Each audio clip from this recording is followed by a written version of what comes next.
expressed on the internet would be censored. We are live. We are live. This is real. Welcome back to Unauthorized Opinions, UOPod.com. Like, share, subscribe. It's pure propaganda and it's super cringe, by the way. I literally went to the polls with nothing in mind. I saw a can of orange soda in the parking lot. And I was like, yep, there we go. An unopened can of orange soda just chilling in the parking lot. I was like, yeah, I got to vote for Trump, dude. Your podcast sucks. It's mental, mate. It's absolutely mental. I'll be honest, I thought it was kind of offensive when you talk so much about the Loch Ness Monster. Political climate. And Andrew, treat yourself, okay? Especially if you start, I don't know, getting in good with homeless people. Unauthorized Opinions, streaming everywhere at uopod.com. Cock-a-doodly-doodly-doo, man. Oh my god, we're back. It's another Super Sunday, a Super Bowl Sunday, if you know what I mean. It is Juneteenth, I think, even though it's the 23rd. I don't know when Juneteenth is. We've been celebrating nonstop since we imagined it happened in my house. And the party hasn't stopped. We've been watching everything that we think would inspire us to be more inspired by Juneteenth. We've been watching The Acolyte, the Star Wars show. We've been watching MTV, as you can see by my shirt. We've been watching anything starring Ryan Reynolds, really. And, of course, we've been listening to a lot of Taylor Swift and listening to players from the French soccer team from France in the Euros and the international tournament that's happening right now. Conveniently, those are all the topics we'll be discussing today on Unauthorized Opinions. UOPod.com. Thank you for watching on Rumble, X, and YouTube, and even Twitch. And thank you for listening on Google, Apple, and Spotify. If you have not done so already, please give us a subscribe. Please check out the Patreon at patreon.com/UOPod. And please, if you're listening on the audio platforms, go ahead and give us a follow and a review. I think there's one mean review on there, or two, that are weighing us down, and we need you to counteract that with the deserving 5 stars that we like. An Uber driver who gives you climate control of your seat, who puts an air freshener in there, who puts on the right music. We deserve those 5 stars. And of course, you can also support the show with super chats. We're going to get into this lady from Star Wars, the Acolyte, which, you know, if you're following this at all, you don't have to be watching the show. The Acolyte has the worst, I believe, score of any Star Wars production of all time, apart from it's like 1979 or something, Ewok Christmas special with Chewbacca and whatnot. But it has 13% on the tomatoes that are rotten from the audience, and that is deserving. Everybody has watched it and said, you know, this is weird. This is super, super pride. And the producer, the writer is a lesbian. Her lesbian wife is in the show. The star of it, this Amanda Stenberg girl, apparently identifies as non-binary and gay. And this has caused a problem with the producer. She doesn't like that everybody thinks her gay production is gay. And we're not being mean here. We're not trying to be anti-gay, because we aren't by any means.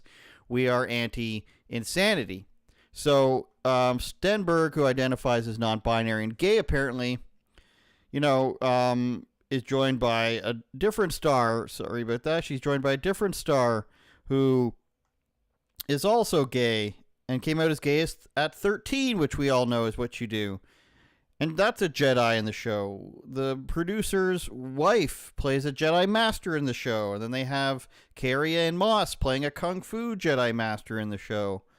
And then there's 2 lesbian witches in the show who can conceive life, so they're more powerful than anybody's ever been in Star Wars. And it goes on like this. And then another girl in the show is in love with the main character, who's also a woman, and they're all women. There's your... I mean, could this look any more like Cartman if they were to put, like, when they dress Cartman up as Kathleen Kennedy, who, of course, is in charge of this show ultimately? So all these things go into Star Wars being 13%. And people don't like it. People are saying, why am I watching this? Why is Disney putting out such dribble under the Star Wars banner? And that star, Amandla Stenberg, who has been an actress since she was a teenager, who is, of course, non-binary and gay, which, you know, you got to have two. You're only non-binary or gay. Let me show you to the gulags, is what they're going to say. You need two. You need 2 items of intersectionality on your bingo card, or else you are going to be subjected to slave labor in the new California Republic. But Amandla Stenberg came out with a rap. She came out with a rap on Juneteenth, I believe, which is why we're celebrating it. And she said, Juneteenth, black heart. I guess in this world, a black heart doesn't mean like soulless. It means a black person's heart, which is weird. Shows how intelligent she is. So, and to those who are flooding me with intolerable racism, since it took me 72 hours on my laptop to make this song and video, you got 72 hours to respond. So I think that we've reached the limit. That was a few days ago. And we can talk about how everybody's social media, if they're online, is flooded with hate. The more popular they get. I mean, Drake will tell you that. But there is still no inclination with any people who work on any of these shows that it's because of their product, because it's a weird product, because you focused on sexuality and gender in Star Wars, which no one ever has in the history of the show. Completely changed the storyline of the series, and you're just like, racism. And I get it. Racism is monetizable. Sexism is monetizable. But few have the courage, like Amandla does, to say, I'm going to turn that into a Pro Tools anti-oppression rap song. And if you're watching this and this part gets taken out, just know that you should go to Amandla, because it's not Amanda, it's Amandla, because she's an artist. You can find it anywhere on the internet if you want to, if this part is cut out. Let's hear it.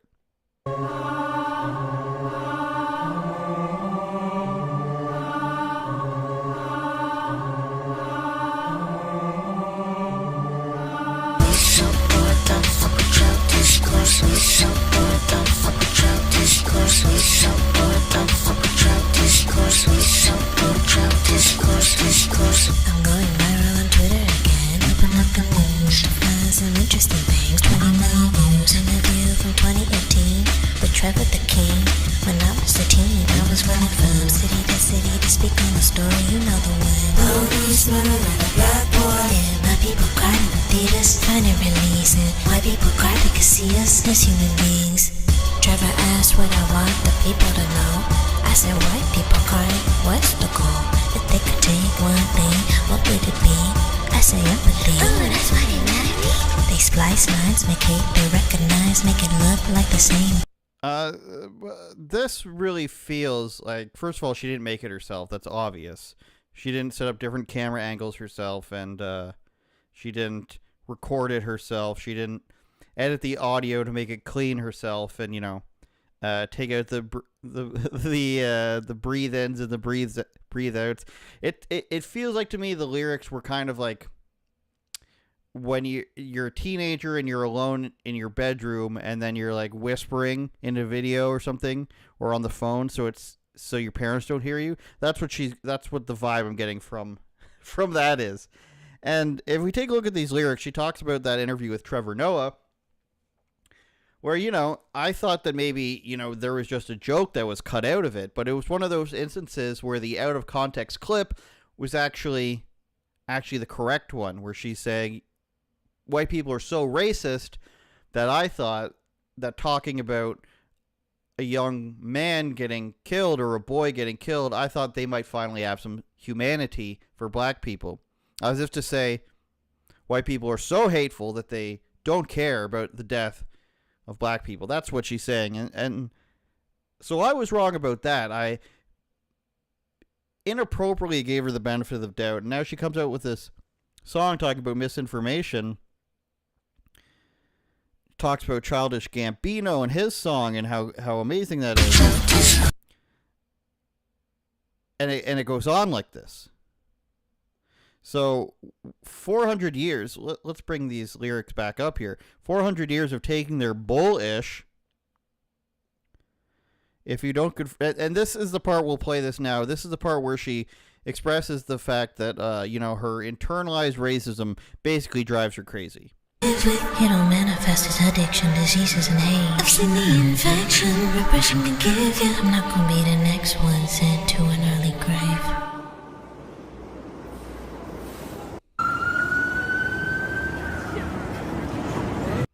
I mean, she says she did this herself, but obviously somebody's filming her do this.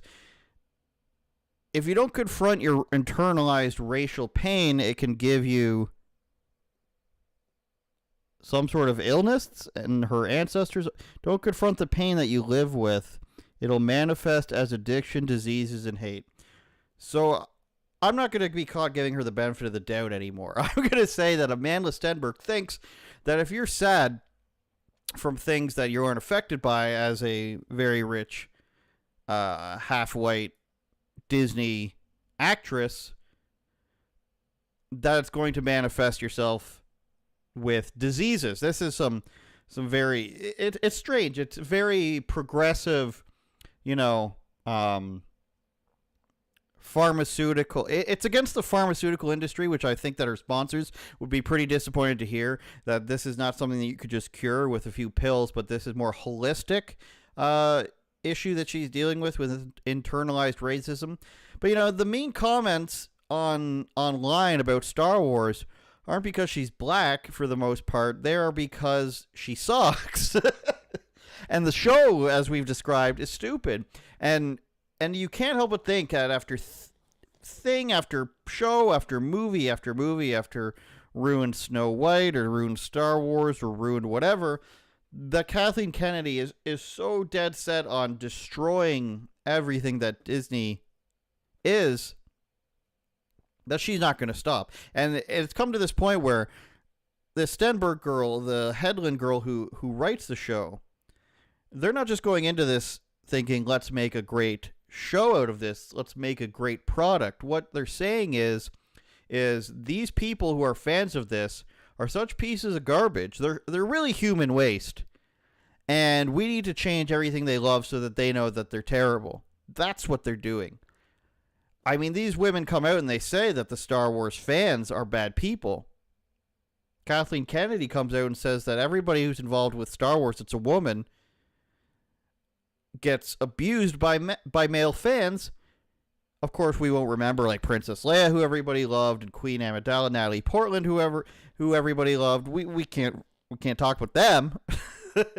Or Rey, the other girl that everybody has loved, even if they don't like the story, which most people don't like the story. They go into a show like this and they say, we're gonna put a chick in it and make it lame and gay because that's what these scumbags deserve. These scumbags, these Star Wars fans, these Disney fans, the little girls who think that they can just enjoy a show, and the little boys who think that they can just wield a lightsaber at home, they're actually cancers on the planet, and we need to teach them a lesson by tanking our own company. Because you know what? When this happens and they come out and say the right things, they say the pro-pride things and the pro-race things, which is, of course, a very weird world to live in, they get promoted anyway. So even as Disney inevitably fails, and Bob Iger fails, and Kathleen Kennedy fails, as long as they say the lines, Bart say the line, I didn't do it, they will be failed upwards. But if we want to give them the benefit of the doubt, we can look at Star Wars movies that are upcoming. And the next Star Wars movie that is upcoming will be put a chick in it, making lame and gay. And just like the way they made, women the all-powerful beings that create life without a man in the Acolyte, the next Star Wars is going to be, a female Jedi is actually the best, not Luke Skywalker, not Anakin Skywalker. And I want to show you, this is, we're giving the benefit of the doubt here. This is the new Star Wars director. Her name is Sharmeen Obaid-Chinoy. And I don't want to hear anything about the stereotypes involved with this. But she's a Canadian-Pakistani journalist, filmmaker, and political activist known for her work in films that highlight gender inequality against women. That's not me. That's Wikipedia, which is by no means centrist, right-wing, far-right. This is a left-wing activist company describing the new Star Wars director as a gender inequality activist. Let's get her to direct Star Wars. That's what somebody said. That's what Kathleen Kennedy said. She's slated to direct the next Star Wars film, due to release in 2026, which will feature Daisy Ridley. She's a Muslim lady. Her mother is Saba Obaid, who's a social worker. Her father's a businessman. Got to go to the Karachi Grammar School. She was a fellow. But when I think Star Wars fans, and I'm thinking who Star Wars fans would want directing things, if they didn't say a Pakistani Canadian gender activist, I would be extremely shocked. We all know that George Lucas was a big gender activist and possibly born in Indonesia.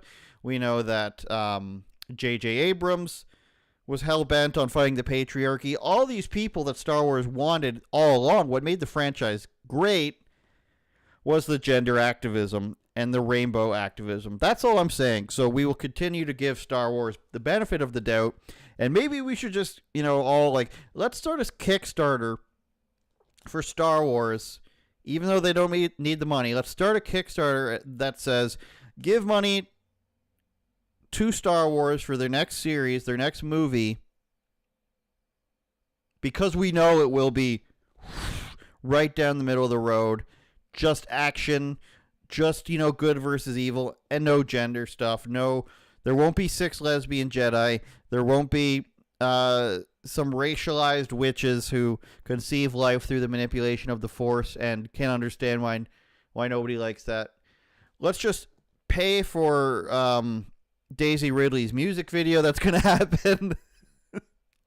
And let's just pay for the overall trauma and the psychiatry that the actresses will need after the hate that comes for them. Let's just go ahead and pay for that in advance. Somebody I know was telling me that their daughter has been traveling around the world following Taylor Swift for her concerts. And, Taylor Swift is also oppressed as we jump from one oppressed female to another.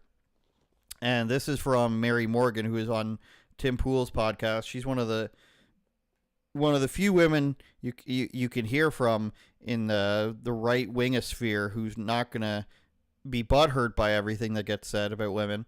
And she says Taylor Swift got her audience of 88,000 fans to scream "F the patriarchy" at her concert. Lady, you're a billionaire. Get your head checked. So let's listen. We want to get full screen first.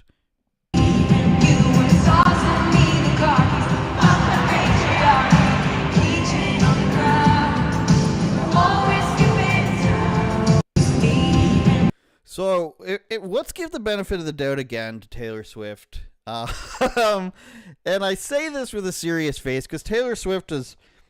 Sure, she's advocated for several left-wing politicians. Sure, she has advocated for not abiding by contracts when she sells the rights to her music. But let's give her the benefit of the doubt again. This is part of a song, and she's saying F the patriarchy because she is just writing in a contained world. Do you guys remember Aqua? The Aqua band who did I'm a Barbie Girl. They went from Barbie Girl to Dr. Jones to the other one in space. Their idea was every song's in its own little universe. So that's why it's weird. They were like Danish or whatever, of course. But their idea was that everything's in its own universe. That's why nothing makes sense from one video to the other. They're all about random topics. Yada, yada, yada. What Taylor Swift is doing is the exact same thing, right? Taylor Swift's songs exist in their own universe. And while you may think on the surface that she is a left-wing supporter, she's dating a vaccine salesman, she's telling women that it's okay to just go from man to man and you're the victim every time.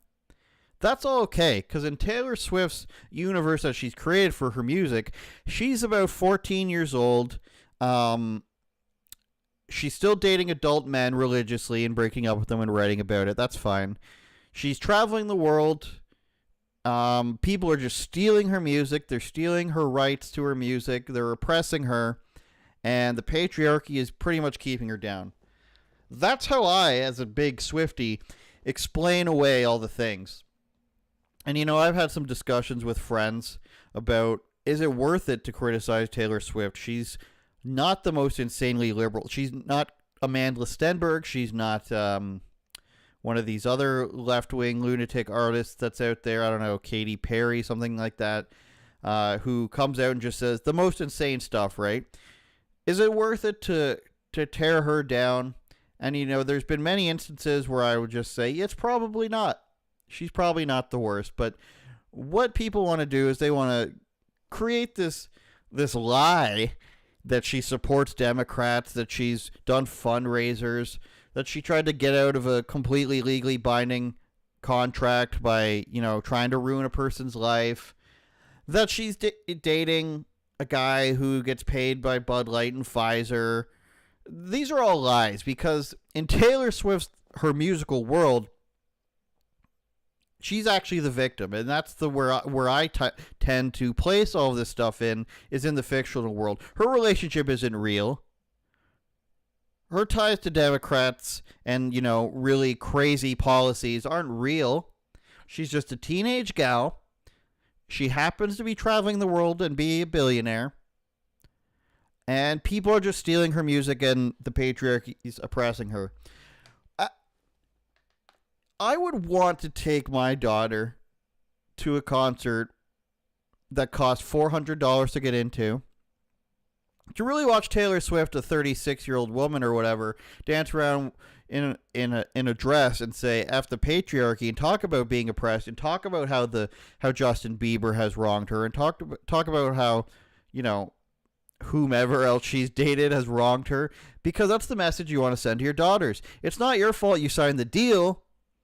It's not your fault that you don't understand the politics, as long as you're oppressed while you're doing it. As long as you say, future Andrew says his daughter, as long as you say, this is just music, then you can get out of anything. It's really good. It's worked a lot for gangster rap, and these are the footsteps I want to follow in. So when Taylor Swift does get a crowd to sing F the patriarchy, obviously we want to give her the benefit of the doubt and say this is her feelings within a song, and that's how people want to trap you into promoting a clip that may not be giving the correct context of the song.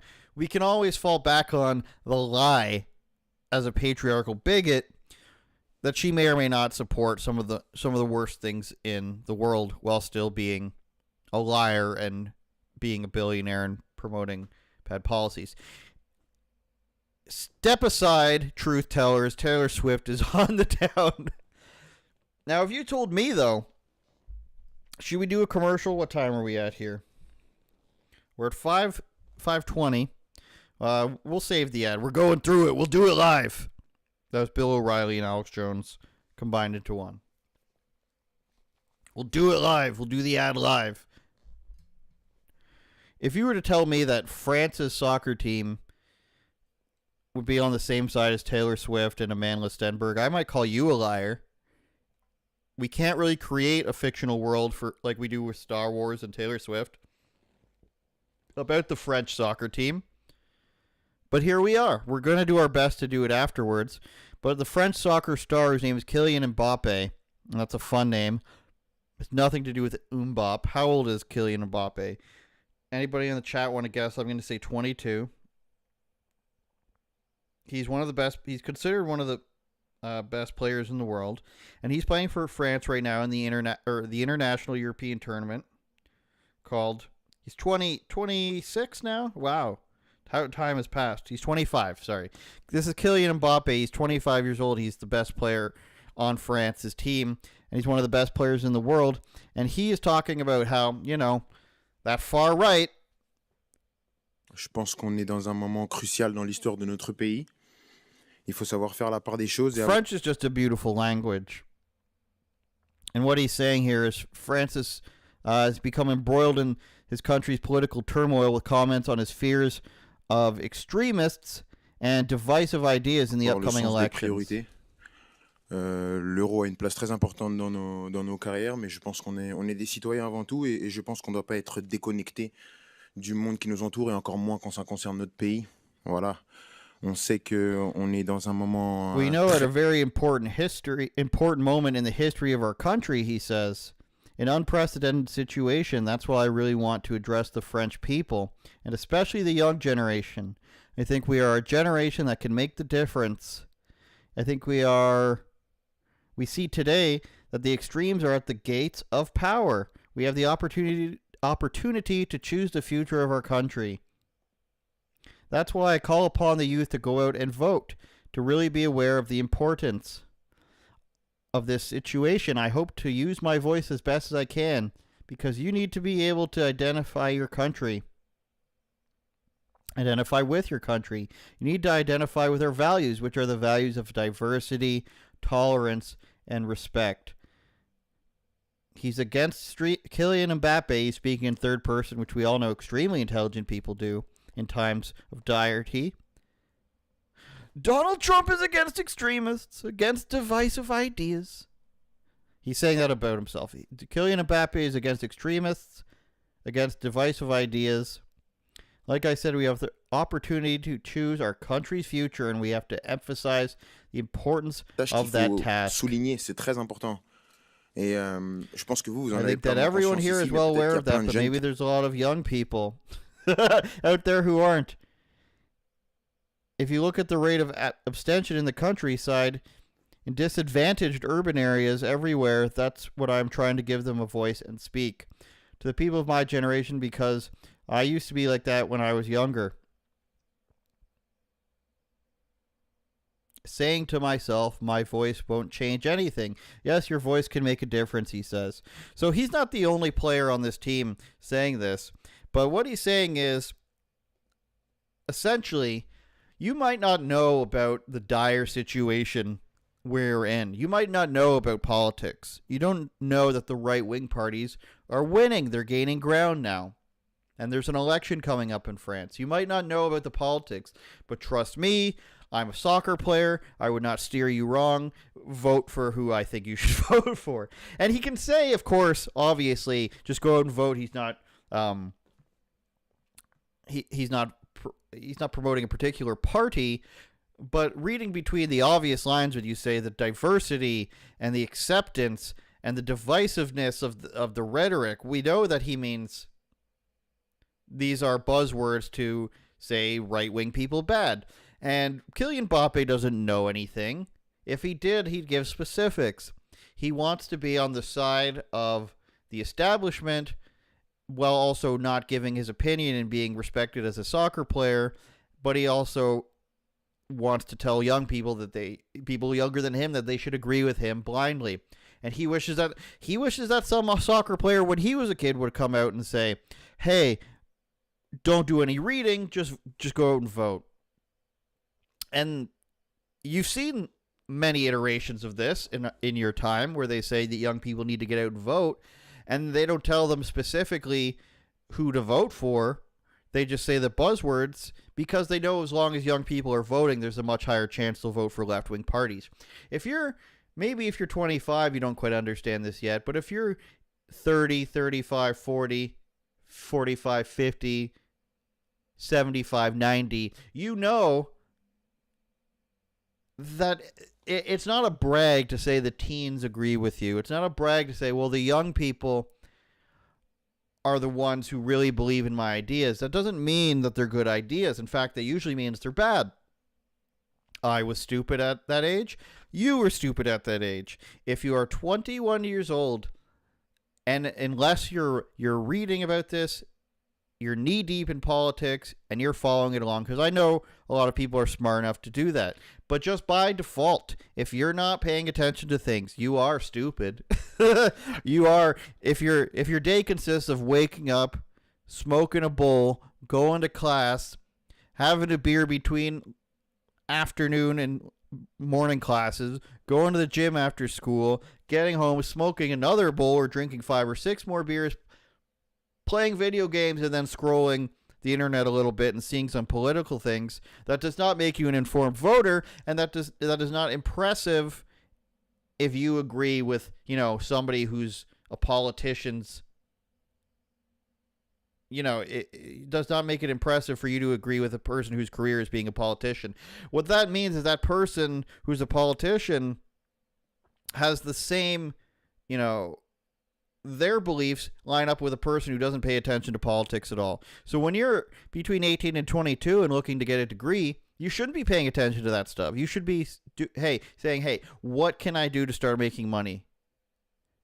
That's why I think everybody should think about raising the voting age to at least 22, maybe 25, so that you can focus on getting your life going. And then once you start having to pay taxes, and there's, taxation at risk in your income, and there's capital gains that you have to think about, and gas prices and heating prices and electricity prices, and you start getting into the flow of that, then you can start saying, hey, I want to vote the way that will affect my life in a positive way. And you'll start to read between the lines. But if your voting is based on bull smoking and abortions, then I'm going to have to go ahead and tell you that this isn't something that you should be partaking in. It'd be like if you're going to get your learner's permit to drive, and instead of practicing driving, you're just, Fortnite is the way that you're training for your driving course. Driving manual, I don't think so. I'm going to pick up a nice Teen Vogue in print and pick that up to prepare for my driving lessons. You see what I'm saying here? Is if you're not actually paying attention, then you're not probably qualified. And it's an interesting point that a lot of younger people make, and I'm not trying to shit on the young people that we love, because I do think this next generation is a good one, as opposed to the Zoomers and opposed to the Millennials. I think that if you're going to spend time talking about something, then you should probably know a little bit about it. Now, this is an argument that comes up with the Millennials a lot, where they say, you're not qualified to talk about climate change, or you're not qualified to talk about the female reproductive system. They're Southern in this example. But they will take an 18-year-old gluing their face to the road or something, or throwing fluffy pink or orange paint on a Picasso, and they'll say those people know what they're talking about.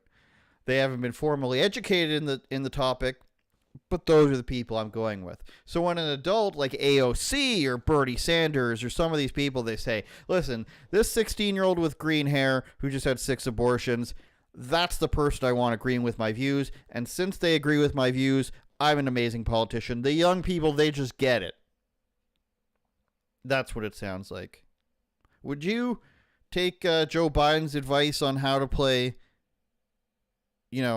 I'm trying to think of a game other than Fortnite, Call of Duty Black Ops 19, or, maybe one of the new games that I'm playing, Chivalry? Would you take a 96-year-old's advice on that, having never seen the game before? No. So why are you taking Kylian Mbappe's advice when he's spending 8 hours a day playing soccer, then he's on a bus, then he's, going out and doing endorsement deals?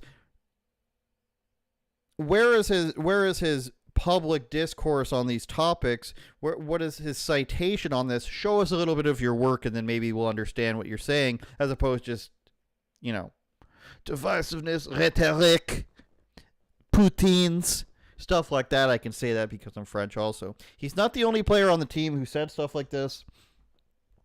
There's a couple more. We could have seen his age there this whole time. I don't want to represent a country that doesn't correspond to my values or our values. Of course, he says it's our values speak. Oh, look, there he is speaking with the president of France before they headed to Germany. I wonder if he said it would be very helpful if you could help me shit on these extremists, this divisive rhetoric. Surely nobody told him some of the talking points. Opinion polls suggest the far-right anti-immigration national rally could come out on top for the first time in the country's history. Isn't it interesting that their polling is showing that this allegedly far-right political party could win an election? This allegedly, evil anti-immigration party could win this election. They talk about it like it's not a lot of people, right? They're like, it's so crazy. this fringe. What's going to happen is that, left-wing parties, Joe Biden or Justin Trudeau, they're going to get like 15% of a vote. And the people are just going to be like, holy shit, this is crazy. Everybody in my country is a racist.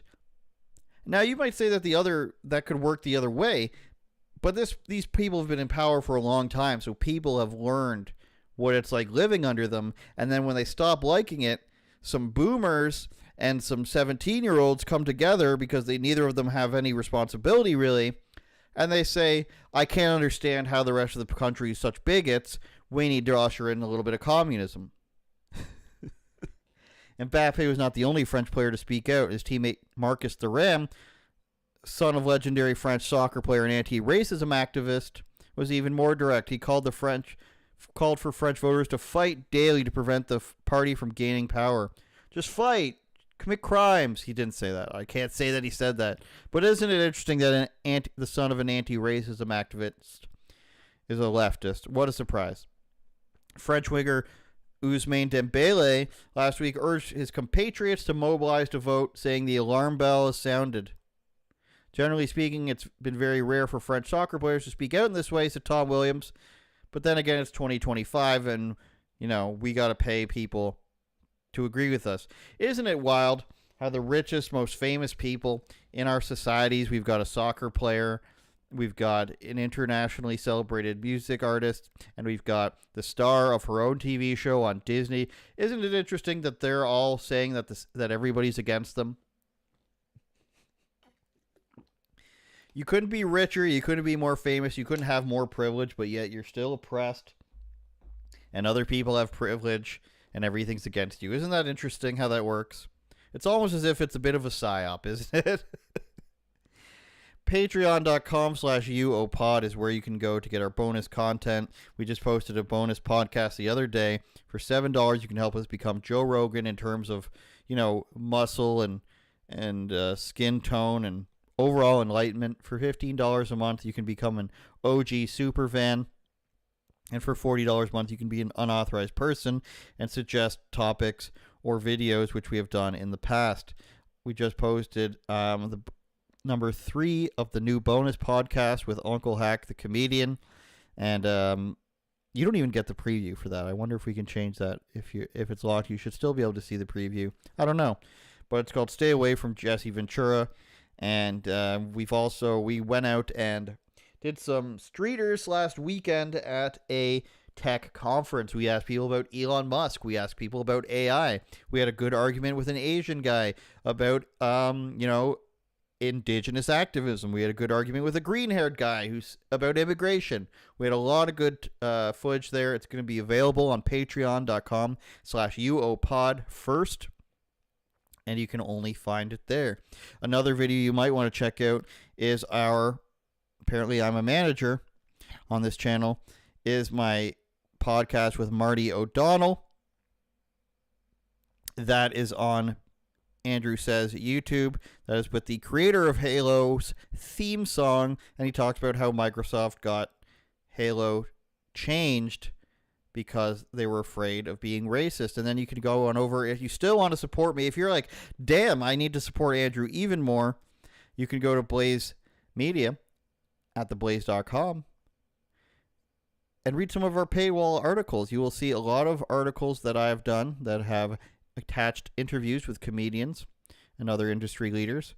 And this time, we talked to a bunch of leaders about AI and whether or not the media is lying to you about how dangerous it is. You will be surprised at some of the answers. I will give you a hint in one of them. A woman says she wants to create autonomous AI beings with a Soviet scientist. So there's that. Patreon.com/UOPod, our YouTube channels, which you're already on, and of course, theblaze.com. Welcome back from the break, you guys. If you haven't noticed, I don't think you can see it. I'm going to take it out of there. Sorry, Kenny. I don't want to destroy anything. We have a pennant of the Washington Redskins. Why? Because this is illegal now. We want to keep history alive with Washington Redskins memorabilia. If you have any Cleveland Indians memorabilia, send it our way.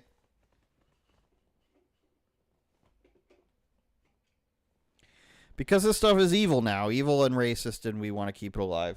Not because it's actually evil and racist, but because they're trying to destroy history. And even though natives have, disagreed that this stuff should be destroyed, they're going to do it anyways. They're going to get rid of it anyways.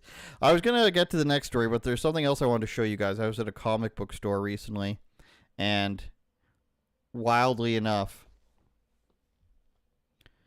I was looking through some of these comic books, and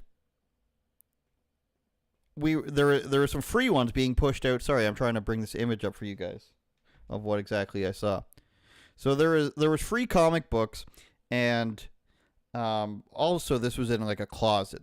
I can't say that this was going to be a successful endeavor for this guy. There was a bunch of free comics that were put out by Marvel and DC for Free Comic Book Day. And this one was called Marvel's Voices. And this is rated T for teen, 13 years old plus. And then, so it looks innocent enough from the front. You'd go to the back, though, and we're celebrating Pride. So the first sign that you're a pervert is that you want children to be exposed to different sexualities or any sexuality at all. You wouldn't talk to a child about having sex with a woman. You wouldn't talk to a child about having sex with a girl. You wouldn't talk to a boy like that. You wouldn't talk to a young girl about having sex with a man. You wouldn't be talking to 13-year-olds about sex, even though this is, rated teen, 13 plus. That's the first sign that you're weird, that you want to talk to children about these things. So I see this, and I'm just like, watch. How long until I turn to a page with a trans person in it? I open it up, and it's got Spider-Man with his hair coming out of it for some reason. And then the next page I flip to, if we get past people wearing masks, was this one. And this is how quickly we got to trans. It's in the middle somewhere. And this is for 13-year-olds. And I took a picture of it so that you could see it. Peach is this guy's name. Leader of the commune. Trans woman, hacker, Yorkie enthusiast, currently really frustrated. So this transgender person is a communist and a hacker and works with a bunch of masked people to steal things. This is great. I mean, unless you're trying to say, transgender people are communists and criminals, I guess that's fine. But they're just trying to steal supplies. So they're actually just good people. So here's what it says in the rest of it. We'll just leave that part up for you. Is this really it? They say as they're ransacking a place. They must have just had a shipment go out, but there's still plenty of needles and syringes, so we're drug addicts too. Plus bandages, some antiseptic. Fine. It is what it is. Let's just get out of here before the security system's back online. I can only keep us hidden for so long. So the transgender hacker is a genius. Spider-Man then shows up. The transgender person's holding on to his Yorkie. And then we have there's the Yorkie. We got to put me back on full screen here. I should just do a whole thing on this. I don't know if you can see that. But then Spider-Man arrives. And in one part, they're describing the commune. A Robin Hood-esque, queer, human anarchist crew who live and work together. So there are a bunch of gay, communist, transgender people who are hackers, and they work together to rob people, and this is for 13-year-olds. It's really interesting. One of them's biting Spider-Man. He's some sort of freak. Gambit shows up. I don't know if this is part of the same story. But then we got another part of Marvel celebrates indigenous stories and creators. This is all for 13-year-olds, by the way. And, when you might have been a kid, even in the early 2000s, it probably had stuff for video games. It probably had stuff for other comics. And even further back, you'd probably see stuff for, stupid things you can mail in and buy. But in 2024, what we want to advertise to children is about transgenderism, about queer communist people, and yes, I get they're the villain, but why are you talking about sexuality in a comic book for children? Imagine in like 1978, Stan Lee was like, then showed up the Rhino, and Spider-Man didn't know what to do because the Rhino had irregular pronouns. He went by Z, Sir, and Spider-Man didn't want to misgender him because that would have been mean. Could you imagine that?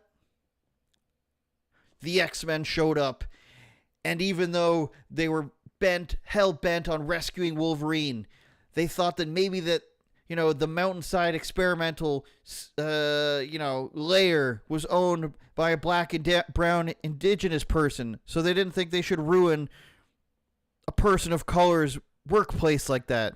That's really effing weird that we involve these things in children's cartoons and be like, what? We're not doing anything. And as soon as you put that in their face, they're just like, oh, you're killing us. So shout out to Peach, the leader and trans person in that comic book. We have enough time. We've got enough time to do one more story on Canada's government put out something that I know you're going to love. They put out, like an advisory, a little report about hate in Canada. And you know what it's like in Canada. You can't really gather people up to do anything. It's really hard to get people to agree on things, be active about things. But there's some hilarious stuff in there that I want to read to you. And this is from an article I wrote about it. Canada's federal police agency has identified hate groups, and they've noticed that they've become racially diverse. In 2024, a report called Hate Crimes and Incidents in Canada, the Royal Canadian Mounted Police, which is the RCMP, which is basically our FBI, sought out to identify the source of hate crimes and explain the reasons behind them. It defined hate groups as any organization that can be characterized by its promotion of hate-based orientation or purpose. The report predominantly blamed populist politics for a rise in overall mean-spirited behavior, pinpointing 2016 as the first instance of a spike in hate crimes. Gee, what happened in 2016? Why, that would be the election of Donald Trump. All of a sudden, once Trump was elected, that really just, for the first time ever, we just had hate. This is a quote from the report. The first pronounced spike in hate crimes began in 2016 and coincided with the rise of populist politics and inflammatory rhetoric directed towards immigrant, racialized, and religious minority groups, the report claimed.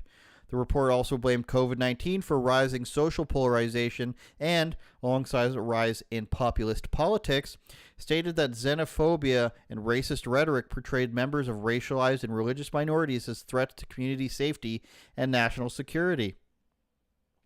In an attempt to answer why people join hate groups, the RCMP said it was because members seek a sense of identity, meaning, and personal significance. While the government report claimed that research has shown hate groups to be overwhelmingly white and male, it had also said in the same breath that the groups are increasingly diverse. Quote, people who join hate groups come from all socioeconomic backgrounds, professions, and perhaps surprisingly, they appear to be increasingly racially and ethnically diverse. Isn't that something? So since 2016, since Trump became president the first time, all of a sudden there is hate everywhere. And it's been, we've been telling you it's been white guys this whole time, but all of a sudden we're seeing that it's not all white guys. That's probably, internalized racism. It's probably them, not realizing that if you don't vote for Joe Biden, you ain't black. All these things coming in to play here. So the Canadian government did a report on all these hate groups, and they started looking at them, and they said, hey, we can't focus on the ones that are just white anymore because they don't exist. They're pretty diverse. And I would like to say that since 2016, the powers that be, like the deep state sort of deal, they've basically been focused on, that's why intrinsically that Trump is a threat to the establishment, because since he came to power, they have done everything they can to convince you that the world is full of hate, that there are so many white supremacist groups out there, and that everybody's divisive and everybody's against you and everybody's oppressing you because they saw that the population was mostly white in the Western countries, and they said those are the target. That's the target. Because that had been simmering, ever since the early 2000s. It had been like, well, old racist white men are the cause for everybody's problems, and they took that as the target that they could to usher in what they eventually wanted, which was total control. And they said, these are the people who you should have a problem with, so let me distract you with all this racial divisiveness. Meanwhile, blaming the people that they say are the problem for the same thing that they're doing. So on one hand, they're dividing people, they're being divisive, they're crippling people, they're oppressing people. And then they say, it's actually not us, it's these people who are doing it, so be mad at them. And that's what leftists do very well, is everything they're guilty of themselves, they say other people are doing. Election fraud, racism, not caring about the little person, being divisive, caring only about skin color, doing racist hiring practices, caring and taking away people's rights. These are all things that they want to do, but they blame somebody else so that they're not the first ones to be targeted with that accusation. It's very easy to say, Trump and all these people deny elections, so when it is turned back around on them and pointed out that Hillary and Jill Stein and Stacey Abrams and all these people have literally denied elections. Stacey Abrams to this day has never conceded her election loss. When the finger is pointed back at them, they're just like, what are you talking about? I said that about you. You're the racist one. So what if everything I say has to do with race? You're the racist one. So what if I'm telling your children in this comic that how cool being trans is, and that, we're part of a trans group of bandits and hackers. Isn't that cool? And also we have a Yorkie, but also pride voices here, but also indigenous voices in here. It's just like everything, they pump everything into you that they possibly can. Look, a black guy in a mask here. He's must be immunocompromised. Everything that they accuse you of being is because they're doing it. You're trying to force these beliefs on me. It's actually the other way around. So when Taylor Swift and Amanda Stenberg and Kylian Mbappe come out and they say, I'm the most oppressed person, it's because they are accusing... It's classic guilt, They're accusing people of something that they know that they're guilty of. Taylor Swift got mad at somebody for, owning her music, so she said he was oppressing her. Really, she's trying to break out of a legally binding contract and, just welching on her side of the deal and trying to screw somebody over. Amanda Stenberg says everybody's, being oppressive to her and racist against her. And then she says she's the one saying she wants white people to cry, and she's having all these internalized thoughts that might make her sick. And of course, Kylian Mbappe saying, don't be divisive, don't vote for these people that are divisive. Meanwhile, he's coming on stage during a soccer tournament saying divisive things. It all comes together, and I think that when these people are finally elected out of office, you're going to see even more violence from them, even more Antifa, even more BLM. Because what will they have left? They've been telling people for about a decade, almost a decade now, that the other side is oppressing them and hurting them, and they want them to die, basically. And we should throw them in jail. We should get them out of regular life. They should not. The anti-vaxxers and the right-wingers and the far right and all these people, the xenophobes, should be removed from day-to-day society. And so when they only represent a small amount of people and they're voted out of office, they're going to tell their followers, the only way we can get this back is through violence. So I think, that's something that's possible. I don't think it'll be successful because they don't have the literal physical fortitude to do so. But I think that's what's going to happen. I think that's why you've seen increased, love attacks by people who are gender confused. I think that's why you'll see increasing taking of things that you are rightfully yours from stores. Because they're going to feel like, after 10 years, was I lied to? Was I wrong? Was I not able to see through the propaganda? And then it's Principal Skinner, no, that it's the children who are wrong, so I got to overthrow the system. When communist groups fail, it usually ends up in a war against the communists. That's what I think history has taught people. Or they just collapse and everybody starves for a little bit. I didn't want to end on that, on starvation, but we're going to. Patreon.com/UOPod is the place to be. Shout out Marty O'Donnell, who said hello in the chat. Go ahead and watch our interview on my YouTube channel, Andrew Says, and check out our Patreon. There are new interviews going to be coming. We're going to get Mystery Editor Person X working on that. We had Mystery Camera Person X filming for us, and it's all going to be a good time. You're going to get to see my good arguments I had with, people over some pretty important topics, I think, in this day and age, especially immigration. And you've got real people out there who are willing to speak for some reason, saying crazy things about immigration, crazy things about, indigenous activist groups.